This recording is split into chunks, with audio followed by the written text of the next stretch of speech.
நான் வந்து அப்புறம் 3 பேர் கரண்ட் போல இருக்கு. 19 became 16.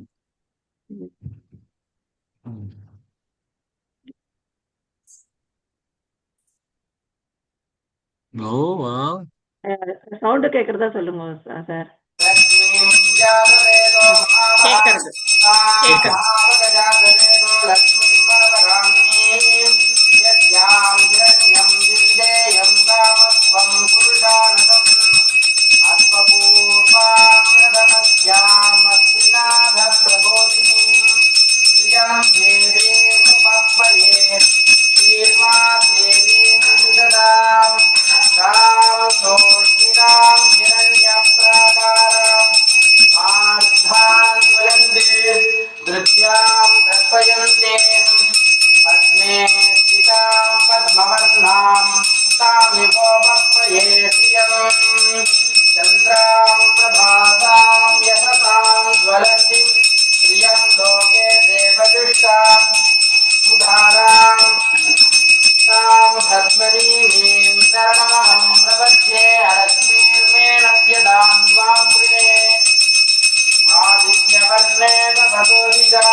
दिव्य परिमल पन्नीर धारयामि। दिव्य परिमल मधु धारयामि।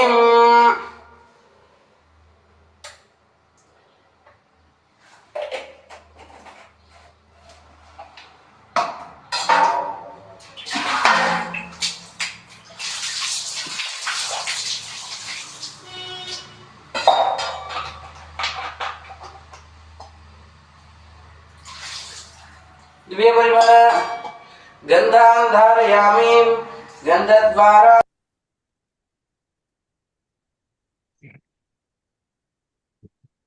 யார் அனுப்பிச்சாமா? சார் அது ராஜா அமிச்சு சார். எங்க ஊர் கோவில் சார், திருவிசநல்லூர்ல வரதராஜ பெருமாள் கோவில்னு, அங்க அதுல பத்மாவதி தாயார் அவரோட அபிஷேகம், தாயாரோட அபிஷேகம். ரொம்ப பியூட்டிஃபுல்லா இருந்து, ரொம்ப பியூட்டிஃபுல்லா இருந்து பார்த்துட்டே இருக்கலாம் போல இருந்த. ஸோ இன்னைக்கு ரிவிஷன் வேணாம் அப்படின்னு சொல்லிட்டேன். So will not do revision. 63 ஸ்லோகங்கள் முடிச்சிருக்கோம் நம்ம. இன்னைக்கு 64, 65, 66 எடுக்கலாம்னு பார்த்தேன். டைம் பார்த்தானா முடியுமான்னு தோணல. ஸோ அட்லீஸ்ட் 64 அண்ட் 65 இந்த 2 ஸ்லோகமாவது எடுத்துடலாம். ஸோ அந்த 2 ஸ்லோகத்தையும் இன்னைக்கு பார்த்துட்டு பாக்கி ஸ்லோகம். ஹலோ, ஒரு நிமிஷம் எடுத்து வச்சுக்கிறேன் sir. Okay.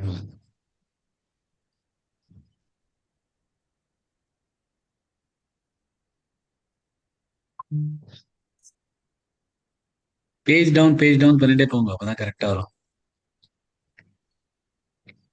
Shift and bottom எனக்கு page shift and bottom arrow பண்ணுங்க. ஷிஃப்ட் அண்ட் பாட்டம் ஏரோ பண்ணுங்க. ஷிஃப்ட் அண்ட் கண்ட்ரோல் எண்டு வருமா? இல்ல, ஷிஃப்ட் அண்ட் பாட்டம் ஏரோ பண்ணா வரும். கண்ட்ரோல் எண்ட் போடாதீங்க. இப்ப மேல போங்க,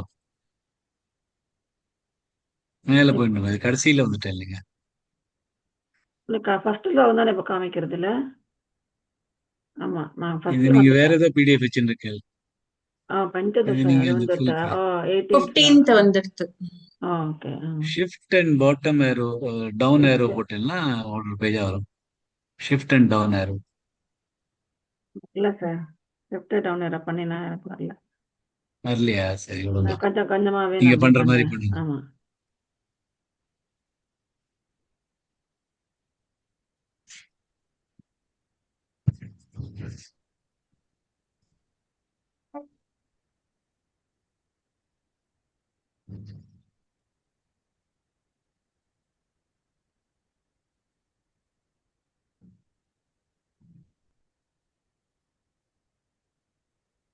எத்தனாவது நம்பர்ல இருந்து சார்?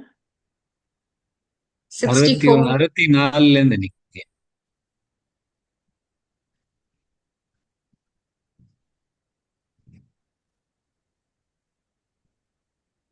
இங்கதான் வருது. Correct.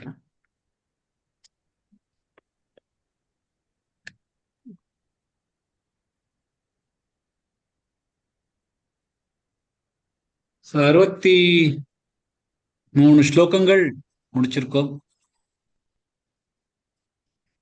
63வது ஸ்லோகத்துல பகவான் சொல்றாரு,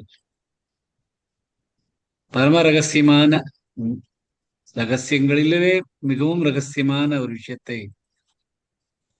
நான் சொல்றேன். அதுக்கப்புறம் சொல்றார், யதே சசி ததா குரு. உனக்கு எப்படி தோன்றதோ நீ அப்படி பண்ணு. இத பத்தி நான் இந்த ரகசியத்திலுமே மிக ரகசியமான ஒரு விஷயத்தை சொல்றேன். இத பத்தி யோசனை பண்ணு. அதுக்கப்புறம் யதேச்சசி ததா குரு. எப்படி உனக்கு தோன்றதோ அப்படி பண்ணு.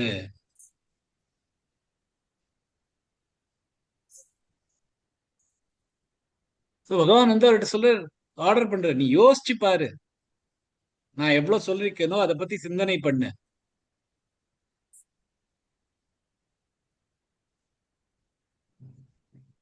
ஆனா அர்ஜுன் முகத்துல ஒண்ணுமே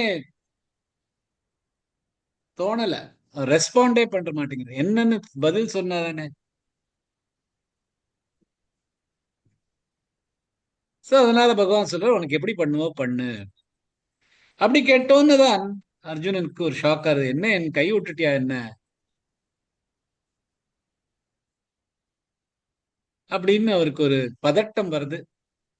அந்த பதட்டத்தை பார்த்தோன்னே கிருஷ்ணர் சொல்றார் 64வது ஸ்லோகத்துல, சர்வகுஹ்யதமம் பூயஷ் ஸ்ருணு மே பரமௌ வசஹ இஷ்டோசி மே திருடமிதி ததோ வக்ஷ்யாமி தே ஹிதம்.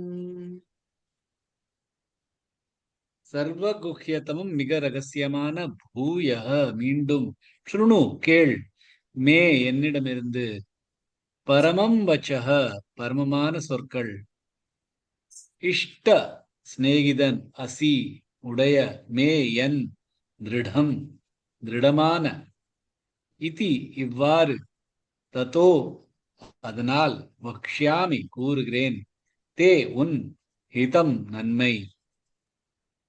சொல்ல, என்னிடமிருந்து மீண்டும் கேள் மிகவும் ரகசியமான என் சொற்களை.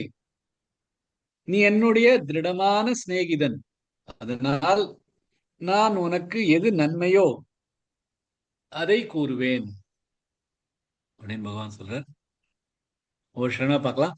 சர்வ குஹ்யதமம் பூயஷ், சர்வ ரஃபார் கொடுத்து, குஹ்ய கூமேல் ராகாத் கொடுத்து, சர்வ குஹ்ய தமம் பூயஷ் ஸ்ருணு மே பரமௌ வசஹ. ஸ்ருணு, ஸ்ரு அது ஸ்ரு இல்ல, ஸ்ருணு மே பரமௌ வசஹ இஷ்டோசி மே, இஷ்டோ இமேலாக, டோ நெடில் எழுத்து, எழுத்து சொல்லுனா சி கொஞ்சம் சின்னதாயிடும். இஷ்டோசி மே திருடமிதி, திருட ட அது திருட இல்ல, திருட திருடமிதி ததோ வக்ஷ்யாமி, ததோ நெடில் எழுத்து, வக்ஷ்யா இக்கு இஷ்யா 3 இருக்கு, ததோ வக்ஷ்யாமி தே ஹிதம்.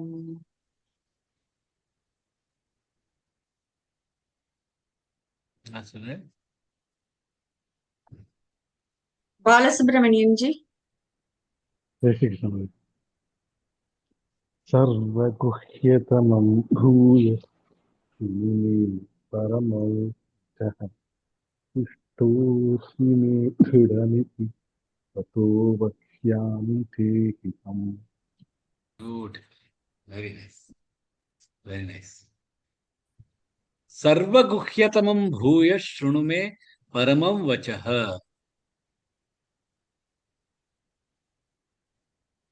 63வது ஸ்லோகத்தையும் சொல்றாரு, இதான் குஹ்யமத்திலையும் குஹ்யமானது, ரகசியத்திலும் பரம ரகசியமானது. இந்த கர்ம யோகம் பத்தி சொல்லி கொடுத்தேன், அங்கேயும் அதுவும் குஹ்யத்தமமான விஷயமா சொன்னேன். உத்தமமான குஹ்யம் அப்படின்னு சொன்னேன் உனக்கு.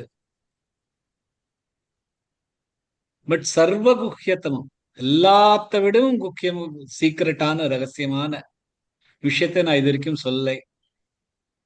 அதை நான் இப்பதான் நான் உனக்கு சொல்ல போறேன். அண்ட் இதை கேட்ட பின் அர்ஜுனன்ட்ட சொல்ற, இந்த குஹ்யம் ரொம்ப சர்வ குஹ்யத்தமான விஷயம். இது வேற யாருக்கும் சொல்லிடக்கூடாது. யார்கிட்டயாவது சொல்லணும்னா அதுல ஒரு நம்பிக்கை வச்சுன்னு தான் சொல்லணும். சும்மா வாயில வந்தபடி இந்த மாதிரி ஸ்லோகங்களை சொல்லக்கூடாது. நம்ம எப்போ இந்த ஸ்லோகங்களை சொல்றோமோ நமக்கு மனசுல ஒரு தூய்மையோட சொல்லணும், அது மேல ஒரு நம்பிக்கையோட சொல்லணும். அதனாலதான் நீ சர்வ குஹ்யத்தமம், எல்லாத்த விடும் ரகசியமானது அப்படிங்கிறது. எல்லாத்துக்குமே ரகசியமானதுன்னா இப்ப எல்லாருக்கும் பகிரங்கமா சொல்றோமே அப்படின்னு மனசுக்கு தோடலாம். ஆனா இந்த ஸ்லோகங்கள்லாம் சொல்றச்சு எப்ப சொன்னாலும் சரி, யார்கிட்ட சொன்னாலும் சரி, சொல்றச்சு அது மேல ஒரு நம்பிக்கையும் அது மேல ஒரு திருடமான ஒரு விசுவாசமும் வச்சுண்டு பகவான் சொல்லிருக்கார் அப்படின்னு தோணிண்டு தன்னையே தூய்மையாக்கிண்டு தன் மனசை தூய்மையாக்கிண்டு மனசுல வேற எதையுமே கொண்டு வராம சொல்லணும். இப்ப நிறைய பேர் பார்த்தேன்னா அந்த லெக்சர்ஸ்ல எனக்கு ரொம்ப நல்லா தெரியும் கீதையை அப்படின்னு சொல்லிட்டு கீதையில இருந்து ஏதாவது ஒரு ஸ்லோகத்தை எடுத்து சொல்ல வேண்டியது. அது மட்டும் இல்ல, அதை போட்டு ஏதோ ஒரு ரெக்கார்டிங்ல போட்டு அது வேற ஏதோ ஓட்டின்னு இருப்பாங்க. அப்படிலாம் பண்ணக்கூடாது. பகவான் வார்த்தையிலேன்னு சொல்லியிருக்காருன்னா ஒரு சம்வாதமா சொல்லியிருக்காரு. கிருஷ்ணருக்கும் அர்ஜுனனுக்கும் நடுப்புல நடந்த சம்வாதம் இது. இது ஒரு குரு தன்னோட சிஷ்யனுக்கு சொல்ற மாதிரி, ஒரு சிநேகிதனுக்கு சொல்ற மாதிரி, ஒருத்தருக்கு ஹிதத்துக்காக சொல்ல வேண்டியதுக்காக. இது ரொம்ப ரகசியமானது. இன்னொருத்தருக்கெல்லாம் யாருக்கு அது மேல நம்பிக்கை இல்லையோ அவளுக்கு சொல்லவே கூடாது.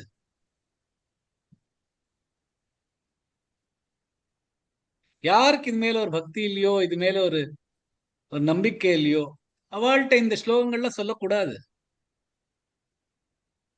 ஒரு நியூக்ளியர் பாம்போட சீக்கிரட் ஏன் இவ்வளவு சீக்கிரட்டா வச்சுட்டு இருக்கா? ஏன்னா அது யாராவது ராங்கா யூஸ் பண்ணிடக்கூடாதேங்கிற ஒரு விஷயத்துக்கு தான். அதே மாதிரிதான் இது பகவான் சொல்லிருக்க, இது ரொம்ப முக்கியத்துவமான விஷயம் அப்படின்னா அதை எல்லாருக்கும் போய் சொல்லிட்டு இருக்க கூடாது. சொல்லணும்னா எல்லாத்தையும் சொல்லலாம். ஆனா யாருக்கு நம்பிக்கை இருக்கோ அவள்கிட்ட சொல்லணும். அதுவும் நம்மளும் அது மேல ஒரு நம்பிக்கை வச்சுட்டு சொல்லணும். இதந்தே நாதபஸ்காய நா பக்தாய கதாச்சன. நாதபஸ்காய இதந்தே, இத யாருக்கு தூய்மை இல்லையோ, நான் பக்தாய கதாச்சன, யாருக்கு பக்தி இல்லோ அவளுக்கு இதை சொல்லக்கூடாது.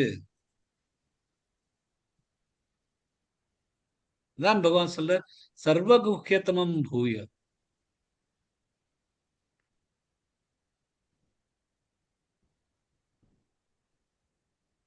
அர்ஜுனன் 2வது அத்தியாயத்துல என்ன சொல்றான்?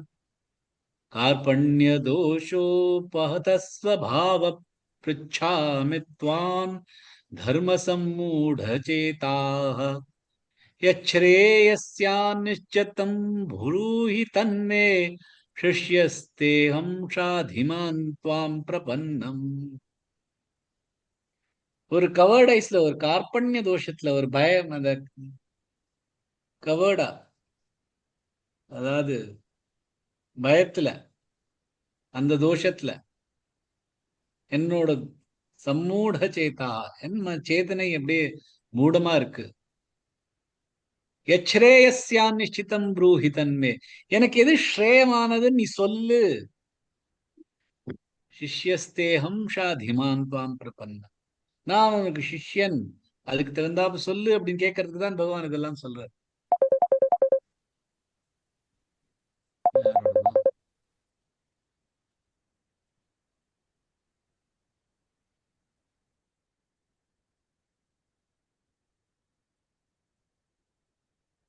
சோ பகவான் இவன் கேட்டானே சொல்றதுக்காக இது சொல்றார். அதுதான் முக்கியமான ஒரு பரம முக்கியமான ஒரு விஷயம். என்னதான் 66 ஸ்லோகத்தை சொல்லுதான். சர்வ தர்மான் பரித்யஜ்ய மாமேகம் சரணம் பிரஜ அந்த்வா சர்வ பாபேபியோ மோக்ஷ இஷ்யாமி மா சுச்சः. இதுதான் அந்த சர்வ குக்கியதமமான விஷயம். அது ஏன் சொல்றார்? ஏன்னா அர்ஜுனன் சொல்றான், இந்த கார்பண்ய தோஷத்தினால எல்லாமே எனக்கு சம்மூடமா இருக்கு, என்னோட சேத்தனைகள்லாம். நான் உனக்கு சிஷ்யனா இருக்கேன், எனக்கு எது ஸ்ரேயஸானது, மிகச்சிறந்தது, அது நீ சொல்லு அப்படிங்கிறதுக்காக பகவான் இதெல்லாம் சொல்றார். அது எவ்வளவு வாட்டி சொல்லிருக்காரு. அதான் திருப்பியும் பகவான் சொல்றார், பூயஸ்ருணு, திருப்பி திருப்பி சொல்றேன், திருப்பியும் சொல்றேன் உனக்கு, இது நான் உனக்கு முதலே சொல்லியிருக்கேன். அப்ப நீ அதை பத்தி அவ்வளவா யோசிக்கல. அதனாலதான் சர்வ குக்கியதமம் அப்படின்னு சொன்னாலும் உன்னோட மனச கவரத்துக்காக நான் சொல்றேன். இப்போ அது ஒழுங்கா கேளு. பூயஸ்ருணு, திருப்பி சொல்றேன் கேளு.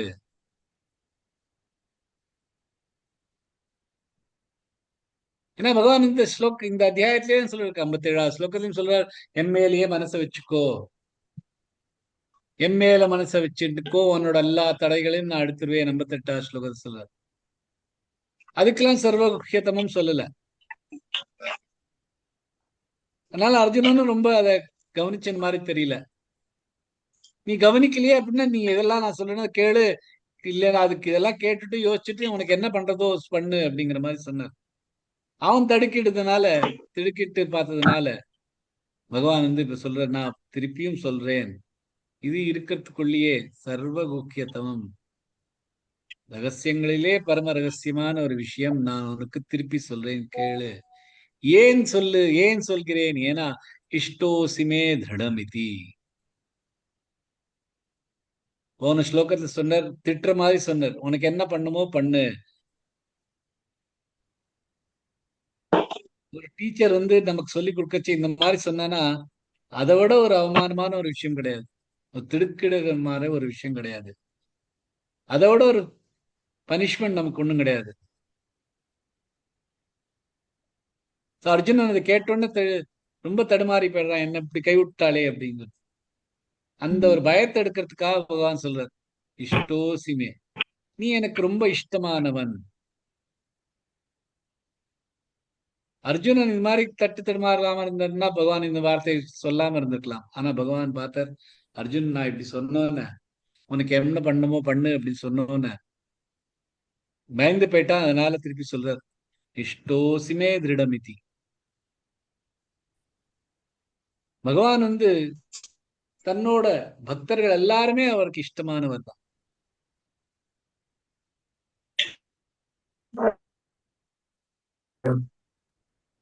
தாமே பிரியதம ஆத்மயோனிர் நர சங்கரஹ நச்ச சங்கர்ஷணோச்ச ஸ்ரீ நைவாத்மா ச யதா பவான். பகவான் சொல்றார் உத்தவன்ட்ட, எனக்கு பிரம்மன் கூடம், சங்கரன் கூடம், பலராமர் கூடம், ஏன் லக்ஷ்மி கூடம், யார் எனக்குள்ளே இருக்காளோ, எனக்குள்ள யார் இருக்காளோ, எனக்கு என்னோட ஆத்மா யாரோ, அவளை கூட நான் இவ்வளவு பிரியமா நினைக்க மாட்டேன். ஆனா எனக்கு உன்ன மாதிரியான ஒரு பக்தன் அவ்வளவு பிரியமானவன். அதேதான் பகவான் இங்கேயும் சொல்ற, இஷ்டோ, எனக்கு ரொம்ப பிடிச்சவன் நீ, இஷ்டோசிமே திருடமிதி, திருடமான ஒரு வச்சுக்கோ இது மனசுல, பயப்படாதே. திருடமான ஒரு இஷ்டம் எனக்கு உன் மேல இருக்கு. அதனால்தான் தத்தோ வக்ஷ்யாமி தே ஹிதம். சோ நான் என்ன சொல்றேன்னு உன்னோட ஹிதத்துக்காக சொல்றேன், உனக்கு நல்லது நடக்கணுமேங்கிற ஒரே விஷயத்துக்காக சொல்றேன். என்ன சொல்றேன்? எனக்கு என்கிட்ட முழுசாக சரணம் அடைஞ்சிரு. அதுதான் சொல்றேன். அதுதான் சர்வகுஹ்யதமம்.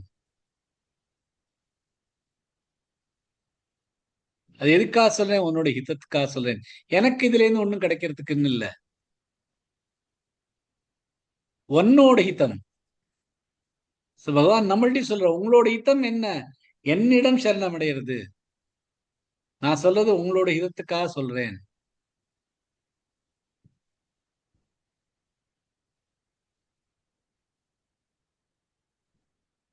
பகவான் இவ்வளவு ஒரு காம்ப்ளெக்ஸான ஒரு விஷயத்த சரளமா சொல்றார். தான் ஒரு ஜெகத்குருவோட அடையாளமே இதுதான்.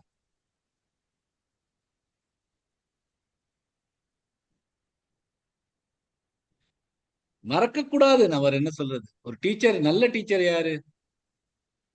அவர் என்ன சொல்றாரோ ஒரு 30-40 வருஷம் கழிச்சு கூட நினைவு வரணும், இந்த மாதிரி என் டீச்சர் எனக்கு சொன்னாங்க.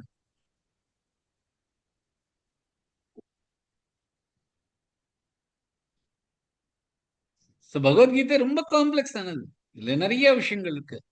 கர்ம யோகம், ஞான யோகம், பக்தி யோகம், தியான யோகம்.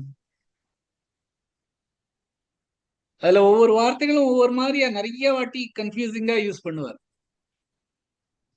அந்த சமயத்துல அதுக்கான அந்த வார்த்தைக்கு வேற வேற மீனிங் இருக்கும்.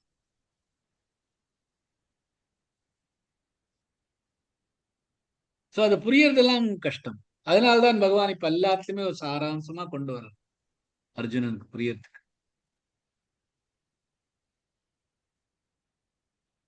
அவருடைய ஹிதத்துக்காக சொல்றார். இது என்னோட பரம வச்சனம், இது என்னோட சிறந்த சொற்கள், இத நீ கேளு. ஏன்னா நீ என்னோட டியர் ஃப்ரெண்டு, உன்னோட ஹிதத்துக்காக சொல்றேன் அப்படிங்கிறார். அடுத்த ஸ்லோகத்திலையும் அந்த பரமகுக்கியமான விஷயத்தை சொல்றதுக்கு முன்னாடியான மிடில்ல, அதுக்கும் இதுக்கும் மிடில்ல இருக்கிற மெசேஜை கொடுக்கிறார். மன்மனா பவ மத்பக்தோ மத்யாஜீமான் நமஸ்குரு மாமே வைஷ்யசி சத்யந்தே பிரதிஜானே பிரியோசி மே. மன்மனா என்னில் மனதை வைத்து, பவ ஆகு, மத் பக்தோ என் பக்தனாக, மத்யாஜி என்னை வழிபாடு. Your dad, your son, your daughter, or your friends. மாம் என்னை, நமஸ்குரு வணங்கு, மாம் என்னை, ஏவ மட்டும், இஷ்யசி அடைவது, சத்தியம் சத்தியம், தே நீ, பிரதிஜானே அறிவிப்பு, பிரியஹ அசிமே பிரியமானவன். உன் மனதை என்மேல் நிலைத்து என் பக்தனாகி என்னை வழிபாடு செய்து என்னை வணங்கு, நீ என்னை அடைவாய், நீ எனக்கு பிரியமானவன் என்று பகவான் சொல்றார். வருஷமா சொல்லலாம். மன்மனா பவ மத் பக்தோ. இந்த முதல் லைன் முதலே வந்திருக்கு. எந்த அத்தியாயத்துல வந்திருக்குன்னு யாராவது வேணா சாட் பாக்ஸ்ல போடலாம். அந்த அத்தியாயத்துல எத்தனை ஸ்லோகம்னு போட்டாலும் இன்னும் நல்லா இருக்கும். மன்மனா பவ மத் பக்தோ, மன்மனா மிலாகாத், மத் மிலாகாத், பக்தோ மிலாகாத். மன்மனா பவ மத் பக்தோ மத்யாஜி, மத்யா மிலாகாத், த அண்ட் ய ஜாயிண்ட் ஆக்கு. மத்யாஜீமான், ஜீ நெடில் எடுத்து, மத்யாஜீமான் நமஸ்குரு, நமஸ்கு மிலாகாத், நமஸ்குரு, குருன்னு இழுக்காம குரு. மன்மனா பவ மத் பக்தோ மத்யாஜீமான் நமஸ்குரு மாமே வைஷ்யசி, மாமே வை எல்லாமே நெடுல் எழுத்துகள். வைஷ்ய வை மேல் ராகாத் கொடுத்து மாமே வைஷ்யசி சத்யந்தே சத்யன் சமிதாக சத்யந்தே பிரதி தே பிரதி தே மேல் ராகாத் கொடுத்து தே பிரதின்னு தனித்தனியா சொல்லாம மாமே வைஷ்யசி சத்யந்தே பிரதிஜானே தே பிரதிஜானே பிரதி குறில் எழுத்துக்கள் ஜானே நடுவில் எழுத்து நே மேல ராகாத் கொடுத்து प्रतिजाने प्रियोऽसि मे प्रतिजाने प्रियो ने प्रियो ने प्री ने में लागात கொடுத்து ने प्रियो நடுவில் எழுத்து சிமே யோ சிமே யோ நடுவில் எழுத்து சி குறில் எழுத்து மே நடுவில் எழுத்து மன்மனா பவ மத்பக்தோ மத்யாஜீ மான் நமஸ்குரு மாமே வைஷ்யசி சத்யந்தே பிரதிஜானே பிரியோசி மே. பானுஜி. जय श्री कृष्ण सर. मन्मना भव मद्भक्तो मत्याजी मां नमस्कुरु मामे वैष्यसि सत्यन्ते प्रतिजा ने प्रियोऽसि मे. Beautiful. Thank you, sir. Excellent, Kalaji and Anujaji. கரெக்டா கண்டுபிடிச்சு 9வது அத்தியாயம் 34வது ஸ்லோகம். இல்ல இது சேம் ஸ்லோகம் தான். ஃபர்ஸ்ட் லைன் சேமா வரும்.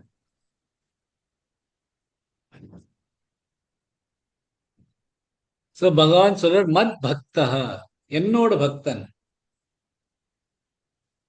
தான்கிற ஒரு அகங்காரத்தை விட்டுட்டு தான் பகவானுக்கு தான் சொந்தம் அப்படிங்கிற ஒரு மனசை கொண்டு வருது. இது அகங்காரத்தை விட்டலைன்னா இந்த இந்த விஷயம் நடக்கவே நடக்காது. இந்த அகங்காரத்தை விட்டுட்டு தான் பகவானோடது அப்படின்னு ஒரு மனசுல கொண்டு வந்த பக்குவம் கொண்டதா மத் பக்தனா ஆக முடியும், அவரோட பக்தனா ஆக முடியும்.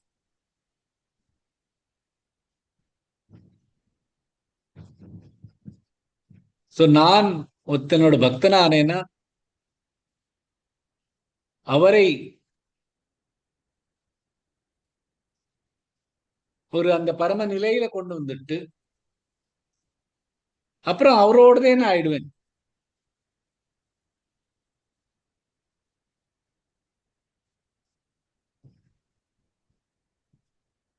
எப்படி ஒருத்தர் கல்யாணம் பண்ணிட்டு புகுந்த வீட்டுக்கு வந்தப்புறம் அந்த வீடுதான் அவளுதுன்னு ஆக்கின்றான். அது எவ்வளவு கஷ்டமான விஷயம்னு புருஷாளுக்கு அவ்வளவா புரியாது.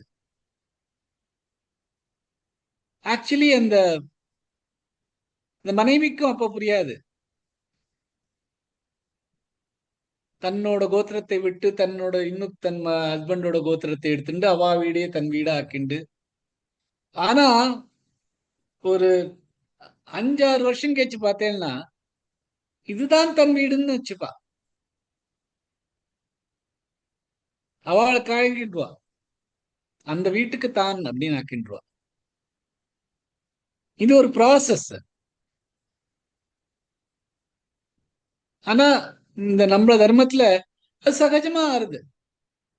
அது கொஞ்சம் வருஷம் கழிச்சு அவளே மாமியார் ஆயிட்டு அந்த வீட்டுக்கு யாராவது மாட்டு பொண்ணா வந்தானா இவ பாரு தன் வீடுன்னே ஆக்கிக்கிறது இல்ல.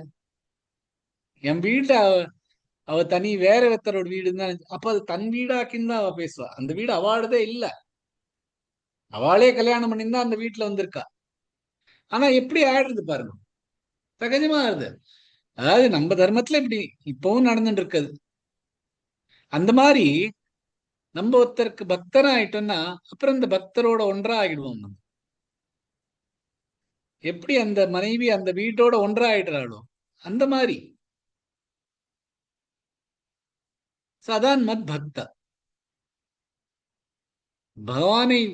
பகவானுக்கு பக்தி பண்ணி பகவானுக்குள்ளதான் நான் இருக்கேன் அப்படின்னு இருக்கிறது.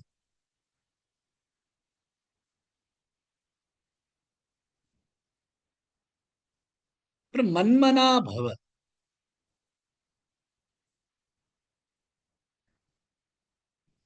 எப்ப பகவானுக்குள்ள நம்ம ஒருத்தனா ஐக்கியமா ஆயிடுறோனோ, இப்ப என் மனசு முழுக்காவே பகவான் மேலதான் இருக்கும். பகவான் மேலே நிலைத்து இருக்கும் மனசு. பகவானுடைய நினைப்பே தான் மனதில் இருக்கும். பகவானை பத்தி தான் எப்படி ஒரு அதே எக்ஸாம்பிள கண்டினியூ பண்ணாலும் அந்த வீடு தனது அப்படின்னு ஆனப்புறமா மனசு முழுக்க அந்த வீட்டுலதான் இருக்கும். ஆபீஸ்க்கு போனாலும், இந்த காலத்துல ஆபீஸ் போனாலும் வீட்டு நினைப்பு தான் இருக்கும். குழந்தை வந்துருத்தா, குழந்தை சாப்பிட்டுதா, மாமியார் குழந்தைக்கு சாப்பாடு வச்சாளா, வேலைக்காரி வந்தாளா, அதை பண்ணாளா, வீட்டுல ஆபீஸ்ல வேலைக்குள்ளேயும் இந்த தாட் வந்துட்டு இருக்காம இருக்கவே இருக்காது. இது ஜஸ்ட் ஒரு மெட்டீரியல் அட்டாச்மெண்ட்லயே இவ்வளவு இருக்கு. இந்த அட்டாச்மெண்ட் ஒண்ணுமே இல்லை. இதெல்லாம் கரைஞ்சு போறது. இந்த வீடும் மாற போறது, தன்னோட தன்னோட இந்த பொசிஷனும் மாற போறது, எல்லாமே மாற போறது. தனக்கு இந்த ஒரு ஜெனரேஷன்ல இந்த மாற்றம் நாம பார்க்க போறோம், நல்லா தெரியும். இருந்தாலும் இவ்வளவு அட்டாச்மெண்ட் இருக்கிறச்ச, புத்தி முழுக்க இங்கே இருக்கிறச்ச, இந்த மாதிரி ஒரு பக்தனா பகவான்கிட்ட முழுசா சரணாகதி ஆனவங்களுக்கு எப்படி இருக்கும் அவ மனசு? நமக்கு இப்ப யோசிக்க முடியறது இல்லை. ஏன்னா நம்ம அந்த நிலைக்கு வரல. அதுக்காக இந்த எக்ஸாம்பிள் கொடுத்துட்டு இருக்கேன். அப்படி பகவான்கிட்ட பக்தி இருக்கா அப்படின்னு ஒரு கேள்வி இருக்கச்சே, இந்த மாதிரி இருக்கா அப்படின்னு திருப்பி ஒரு கேள்வி தனக்கே கேட்டுங்க. மன்மனா பவ, மனசு முழுக்க பகவான் மேல லயிச்சுட்டு இருக்குது. அடுத்தது மத்யாஜி, என் பகவானை வழிபாடு பண்றது.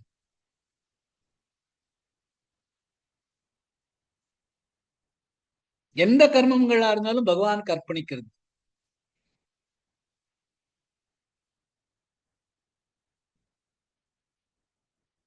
நிறைய பேர் பார்த்திருக்கேன். என்னோட தாத்தா எல்லாம் அந்த காலத்துல பூஜை பண்ணிச்ச பகவானோட பேசிட்டு இருப்பார். சாப்பிடுச்சும் அவரோட ஏதோ தான் ஊட்டின்னு கொடுத்துட்டு இருக்கேன், அந்த மாதிரிதான் பண்ணிட்டு இருப்பா.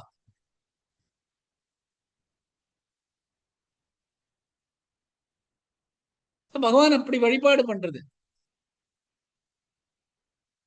தன்னோட கர்மங்கள் எல்லாம் பகவானுக்கு, தான் என்ன பண்றோமோ அதெல்லாம் பகவானுக்கு.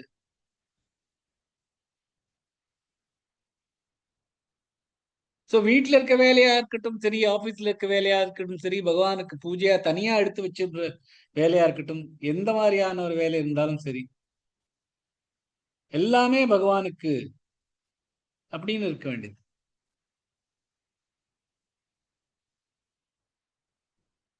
பகவான் வழிபாடு பண்றதை தவிர வேற ஒண்ணுமே இல்லை. அதுக்காக எப்ப பார்த்தாலும் பூஜை புனஸ்காரம் பண்ணுமா அப்படி இல்லை. எந்த ஒரு வேலையா இருந்தாலும் பகவானுக்காக பண்றோம் அப்படிங்கிற ஒரு நினைப்பே மத்யாஜி. மாம் நமஸ்குரு, அவர் காலில் விழுந்து சரணாகதி அடைகிறது. Complete surrender. எந்த மாதிரியான ஒரு சூழ்நிலையா இருந்தாலும் சரி, நம்மளோட மனசுல என்ன இருக்கும்? ஏதான ஒரு கஷ்டமான சூழ்நிலை இருந்தா உடனே பகவானே நான் அவன் காலில் விழுந்துடுறேன் அப்படின்னு கதறி அழுதுன்னு தான் அவர் காலில் விழுவோம். அது இல்லை. இது எந்த மாதிரியான சூழ்நிலை இருந்தாலும் பகவான் காலில் விழுந்து அவரிடம் சரணமடைகிறது. இந்த சரணங்கிற ஒரு வார்த்தை வர்ச்சியே நிறைய பேருக்கு அதோட ஒரு ஒரு ஒரு அழுகைதான் வரும். பகவானே எல்லாம் நான் உனக்கு சரணடைகிறேன் அப்படிங்கிறச்சே கண்ணுல இருந்து ஒரு ஜலம் வரும். அது இருக்கக்கூடாது. ஜலம் இருந்தாலும் அது ஆழ்ந்த கண்ணீரா தான் இருக்கணும். எந்த மாதிரியான ஒரு சூழ்நிலையா இருக்கிறச்சும் மாம் நமஸ்குரோ, என்னை நமஸ்காரம் பண்ணணும்.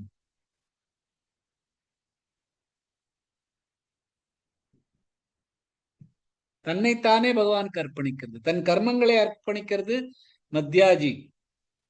தன்னைத்தானே அர்ப்பணம் பண்றது நமஸ்குரு.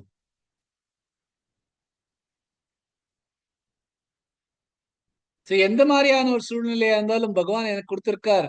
அது எனக்கு கொடுத்திருக்காருன்னா அது என் நலத்துக்கு தான் கொடுத்திருக்கார். இந்த மாதிரியான ஒரு கஷ்டமான சூழ்நிலை என் கர்மங்கள் எல்லாம் கழிக்கிறதுக்காக கொடுத்திருக்கார். இந்த மாதிரியான நல்ல சூழ்நிலை என் மனசை தூய்மையாக்கிறதுக்காக கொடுத்திருக்கார். அப்படிதான் யோசிக்கணும். எனக்கு தான் கொடுத்திருக்கார், என் நலத்துக்காக கொடுத்திருக்கார் அப்படின்னு நினைச்சுன்னு நமஸ்காரம் பண்ணி சரணாகதி அடையிறதுதான் மாம் நமஸ்குரு.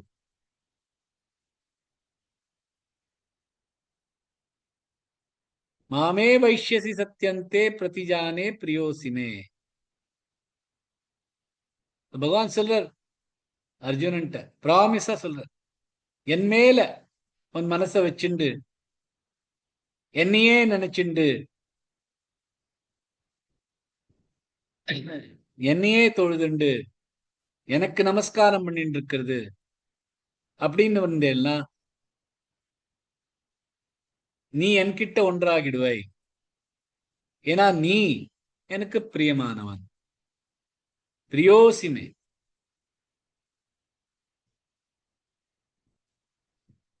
பிரியோசிமே எல்லா எனக்கு ரொம்ப பிரியமானவன். பகவானுக்கு எல்லாருமே பிரியமானவா.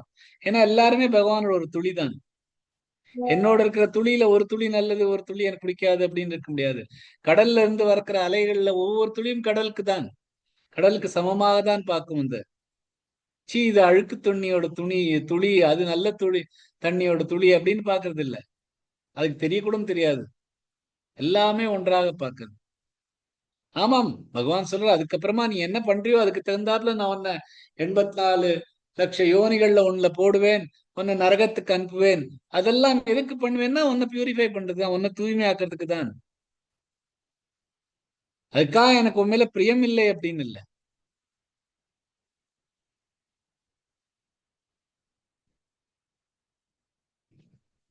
பிரியோசிமே அப்படின்னு அர்ஜுனன் மட்டும் இங்க சொல்லல, எல்லாருக்குமே சொல்றாரு.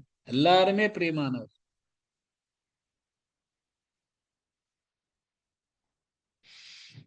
பகவான் வந்து இந்த முக்கியத்துவமான ஒரு விஷயத்த சொல்றதுக்கு முன்னாடி இது சொல்லிட்டு இருக்கு. இதுதான் ஸ்லோகா. இந்த ஸ்லோகா தான் கீதையோட எசன்ஸ். இந்த முழு கீதாமே ஒரு ஆத்ம சுத்திக்காக இருக்கிற ஒரு வேதாந்தமா இருந்தானா அதோட சாராம்சம்ல இது. எந்த மாதிரியான ஒரு சாதகா இருந்தாலும் சரி, எந்த லெவல்ல இருந்தாலும் சரி, இப்பதான் ஆரம்பிச்சிருக்கேன் இந்த ஆன்மீக பாதையா இருக்கட்டும், ஆன்மீக பாதையில பல வருஷங்களா நான் ஓடிட்டு இருக்கேன் அப்படிங்கிற பர்சனா இருக்கட்டும், எல்லாருக்குமே இந்த ஸ்லோகம் பகவத்கீதையின் ஒரு சாரம்.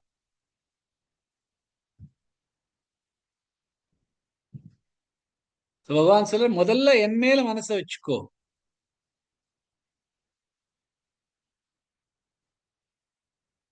அதுக்கப்புறம் என்னோட பக்தனா ஆகிவிடு.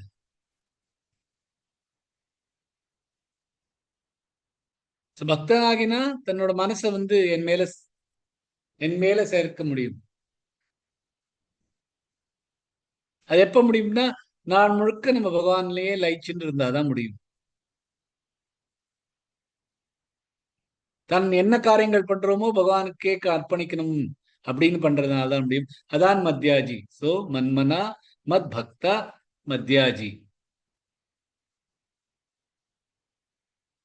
சோ காரியங்கள் பண்ணலையா, கர்மங்கள் ஒண்ணும் பண்ணாம இருக்குமா, அந்த சமயத்துல என்ன பண்றது? 4வது விஷயம் நமஸ்குரு, எனக்கு நமஸ்காரம் பண்ணிடு.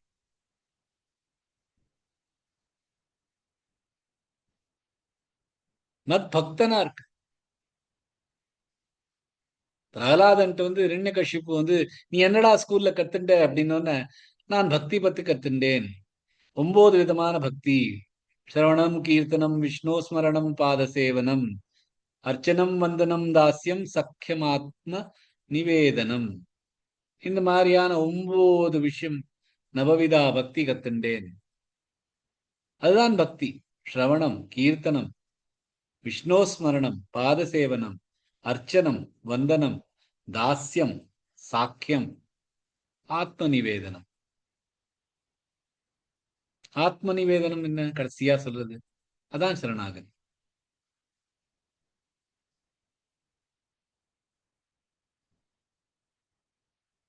அம்பரீஷ், ராஜா அம்பரீஷ் அவரும் பரமபக்தன்.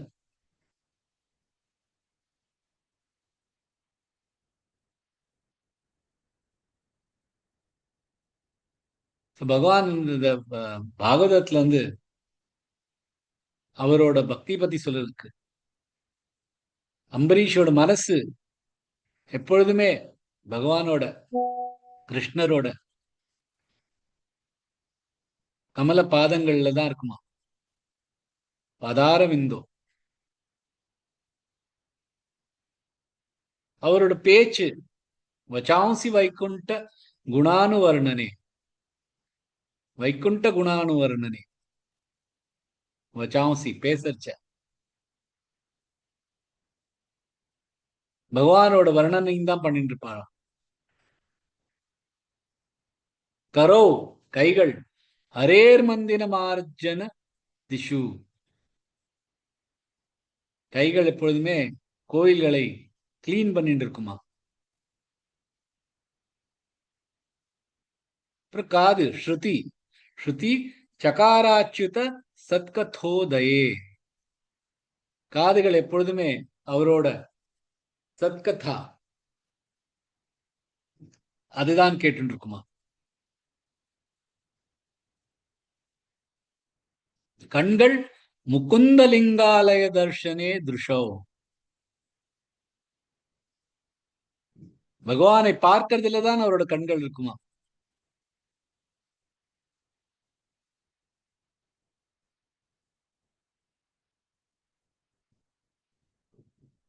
அப்ப அவர் உடம்பு தத் பிருத்திய காத்திரஸ்பர்ஷேங்க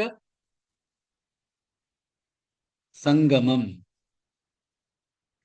ஸ்பர்ஷே அங்க சங்கமம். யாரோடு? பக்தர்களோட. தத் பிருத்திய காத்திரஸ்பர்ஷேங்க சங்கமம்.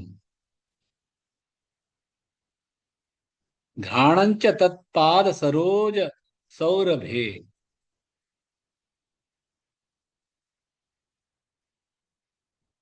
நான் மூக்கு வந்து அவர் உடம்பு, பகவான் உடம்புல இருக்கிற அந்த துளசி தளத்தை தான் மோந்துட்டு இருக்குமா.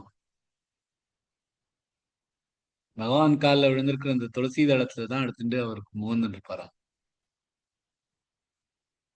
வாயால, நாக்கால ஸ்ரீமத் துளசியா ரசனான் தபர்திபே,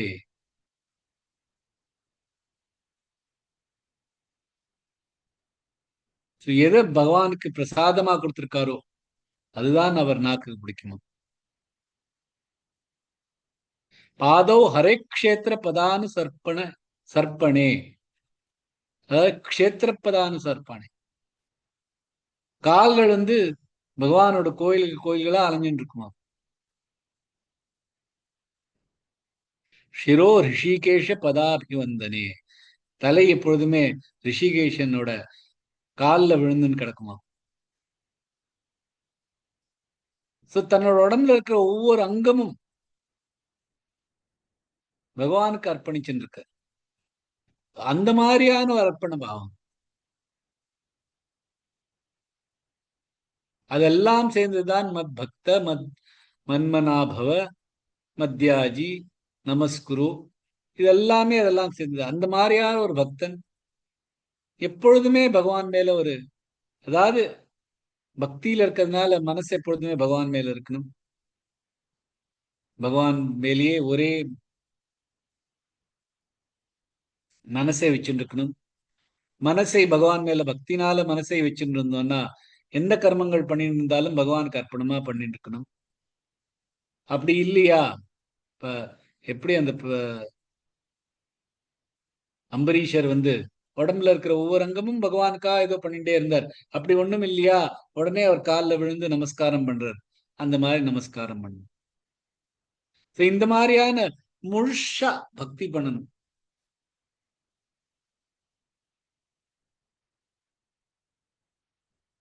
இது மாதிரி பண்ணணும் அப்படின்னு பகவான் இந்த ஸ்லோகத்தை சொல்லிட்டு, இது சர்வகுக்கியத்தமும் இல்ல, இது வந்து ஸ்டார்டிங் ஃபார் தி சர்வகுக்கியத்தம்.